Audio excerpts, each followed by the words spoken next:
పెదపూడి మండలం సహాపురం సంపర గ్రామాల్లో అకాల వర్షం కారణంగా దెబ్బతిన్న వరి పంటలను అనపర్తి నియోజకవర్గం జనసేన ఇన్ఛార్జ్ మారెడ్డి శ్రీనివాసరావు నాగు పరిశీలించారు. ఈ సందర్భంగా మర్రెడ్డి శ్రీనివాసరావు మాట్లాడుతూ పేదపూడి మండలంలో సుమారుగా 4,000 ఎకరాల వరి పంట దెబ్బతినడం జరిగిందని, తక్షణమే ప్రభుత్వం నిష్పక్షపాతంగా సర్వే నిర్వహించి అందరికీ సబ్సిడీ అందించాలని, అలాగే రైతులందరికీ ఇన్సూరెన్స్ కల్పించి ఆదుకోవాలని జనసేన పార్టీ తరపున కోరుకుంటున్నామని అన్నారు. ఈ కార్యక్రమంలో నాగు, అడబల విష్ణు, ఉంగరాల రాధాకృష్ణ, కొటకలపూడి సీతారామయ్య, బీజేపీ నాయకుడు దుర్గారావు, జనసేన నాయకులు, కార్యకర్తలు తదితరులు పాల్గొన్నారు. ఇప్పుడు పైపెచ్చు నిజంగా మనం పట్టుకున్న 2,000 అది అలా ఉంచిన రకంగా ఉన్నాం. ఈయన కట్టేడు లేదు తెలుసలేదు. ఇప్పుడు కట్టకుండా ఇవాళ కట్టేస్తే ఎవడెవడో పాదానికి పోయిందానికి ఇస్తాడు. అది నిజంగా అదృష్టం ఇన్సూరెన్స్ కట్టారనుకోండి, చక్కగా వాళ్ళు వచ్చి సర్వే చేస్తారు. పోయిందానికి గవర్నమెంట్ ఇచ్చిన పోయి ఇన్సూరెన్స్ పని జరిగింది.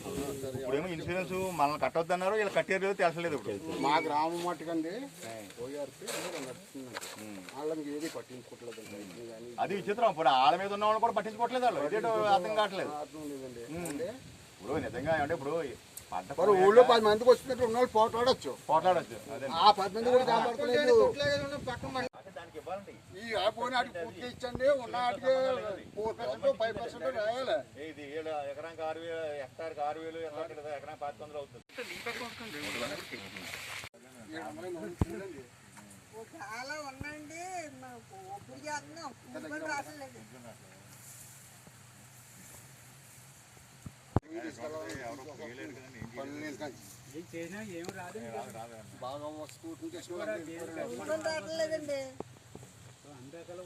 పెదపూడి మండలం సహాపురం, సంపర, పెదపూడి తదితర గ్రామాల్లో ముంపుకు గురైనటువంటి సుమారుగా 4,000 ఎకరాల ఈ వరి పంటని చూడడం జరిగింది.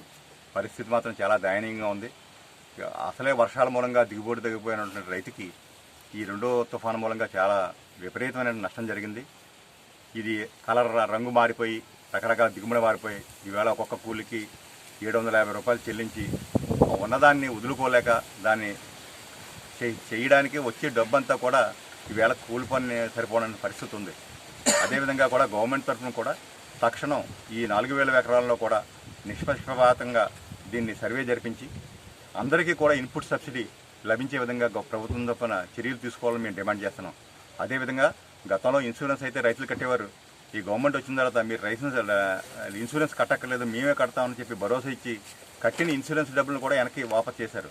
మరి ఈరోజు ఆ ఇన్సూరెన్స్ చెల్లించారో లేదా అన్నది కూడా వివాదంలో ఉంది.